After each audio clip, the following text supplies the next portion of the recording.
জমি জায়গা বাড়ি ঘর কিচ্ছু নিয়ে আসতে পারেনি, সব ছেড়ে ওপার থেকে চলে আসতে হয়েছে। আমাদের তো তাও ভালো, অনেক অনেক পরিবারের মহিলাকে রাতের মধ্যে কচুরি পানা পুকুরে গলা অবধি ডুবে থাকতে হয়েছিল, যাতে সেই হারমাতরা দেখতে না পায়। কারণ দেখতে পেলে সাময়িক বলাৎকার অর্থাৎ গ্যাং রেপ, এটাই ছিল মহিলাদের তখনকার দিনে প্রাপ্তি। বাচ্চা চিৎকার করে কাঁদছে, মুখ চেপে ধরতে হয়েছিল বাচ্চার, অনেকে বাচ্চা মারা গেছে শ্বাসরোধ হয়ে। কেন এসেছিল এই ভারতবর্ষে? ভালো রাস্তা, বাড়ি ঘর, ছেলের পড়াশুনো, পশ্চিমবঙ্গে যারা বাস করে তাদের জন্য সবুজ সাথী সাইকেল, 2 টাকা কেজি চাল, বা দিদির স্বাস্থ্য সাথী, বা মোদীজির আয়ুষ্মান ভারত। শুধু কি এর জন্য আমরা এসেছিলাম? আমরা শুধু এই জন্য আসিনি। আমার ঠাকুরদা আমার ঠাকুরমার হাত ধরে বাংলাদেশের বগুড়া থেকে চলে এসেছিল, যাতে আমার ঠাকুরমা প্রতিদিন সকালবেলা স্নান করে মাথায় সিঁদুরটা দিতে পারে, সন্ধ্যেবেলায় তুলসী তলায় প্রদীপ জ্বালাতে পারে, আমাদের ওই মাসিমা মুরকার গলায় কাঠের মালা পড়তে পারে, হরির নাম দিতে পারে। সেই জন্য ওই পার থেকে আমরা পালিয়ে এসেছিলাম, ওই পাকিস্তান থেকে পালিয়ে এসেছিলাম। কি ঠিক করছি?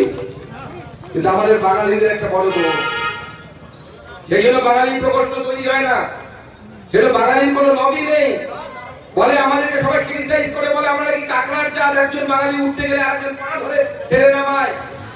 কেন বলে? কারণ বাঙালি ইতিহাস ভুলে যায়।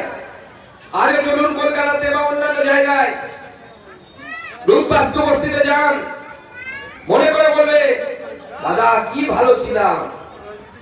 কি, যখন পূর্ব পাকিস্তানে থাকতাম গোলা ভর্তি ধান ছিল, পুকুর ভর্তি মাছ ছিল, বিঘে বিঘে জমি ছিল। আবার গানও গাইবে, বাংলার নওজওয়ান হিন্দু মুসলমান, কি আনন্দে মুর্শিদি গাইতাম। আরে বাবা পালালে কেন? সব মনে আছে, কত বিঘে জমি ছিল, কত পুকুরে মাছ ছিল, কত কিছু ছিল, সব মনে আছে। কিন্তু পালাতে কেন বাধ্য হয়েছিলাম সেইটা বাঙালি ভুলে গেছে। আর যে জাতি ইতিহাস ভুলে যায়, ইতিহাস সেই জাতিকে মনে রাখে না। পরিষ্কার হয়ে বলতে হবে, ইসলামিক অত্যাচারে আমরা পালিয়েছিলাম, বাধ্য হয়ে সর্বপুরুষ পৃথিবীতে পালিয়েছিল, কারো দণ্ড কারণ নেই। আপনারা যদি আন্দামানে যান, আন্দামানে বিজেপির সভাপতির নাম হচ্ছে অজয় বৈরাগী, বাঙালি। বাংলার ওখানে আন্দামানে গেলে দেখবেন সিংহভাগ ভোটার হচ্ছে বাঙালি, পালিয়ে আন্দামানে থাকতে হয়েছিল। অজয়টা গল্প করে পুকুর ভর্তি কোমর অব্দি জল, সেই জলের মধ্যে থাকতে হয়েছিল, বাড়ি বানাতে হয়েছিল, বাঁশ কেটে কেটে জঙ্গল পরিষ্কার করে, সাপের সাথে লড়াই করে, বন্য জন্তুর সাথে লড়াই করে সেখানে বাড়ি ঘর তৈরি করে থাকতে হয়েছিল। তাই যখন ভোট দিতে যাবেন, যেমন রাস্তার কথা ভাববেন, যেমন শিক্ষার কথা ভাববেন, ভাবুন, কেউ ভাবতে মানা করছে না, কিন্তু তার সাথে সাথে এটা ভাববেন হোয়াট নেক্সট। বাংলাদেশ থেকে তো এপারে এসছি, যদি হিন্দুর জন্য হিন্দুস্তান না থাকে তাহলে আগামী দিনে পালিয়ে যাব কোথায়? কোথায় গিয়ে আশ্রয় নেব? আর কে বাঁচাবে? পুলিশ, আর্মি বাংলাদেশে বাঁচাচ্ছে? একের পর এক রেপের ঘটনা ঘটছে, দুর্গাপুজো করতে দেওয়া হচ্ছে না। এখন পশ্চিমবঙ্গে শুরু হয়েছে। কিছুদিন আগে পশ্চিমবঙ্গের মুর্শিদাবাদ জেলায়, আপনারা যারা মুর্শিদাবাদে আপনাদের বন্ধু বান্ধব আত্মীয় স্বজন আছেন, কার্তিক পুজোর সময় খোঁজ নেবেন, ওখানে কার্তিক পুজো হয়। ওটাকে ওরা বলে, ওদের ভাষায় বলে কার্তিক লড়াই। কার্তিক মন্দির পুড়িয়ে দেওয়া হয়েছে, হিন্দুদের বাড়িতে আক্রমণ করা হয়েছে, বাড়ি ঘর ভেঙে দেওয়া হয়েছে, হিন্দু মহিলাদেরকে তুলে নিয়ে যাওয়ার ধমকি দেওয়া হয়েছে।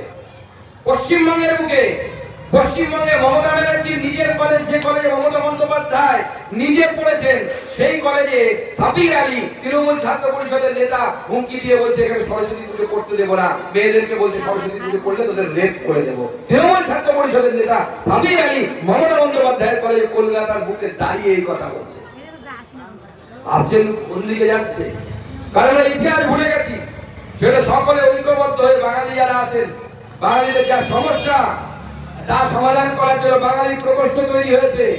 যতবার আমাকে ডাকবেন, আমি দিল্লিতে থাকলে পরে আপনাদের কাছে 100 বার আসবো, যতবার ডাকবেন ততবার আমাকে পাবেন, ততবার আপনাদের জন্য আসবো।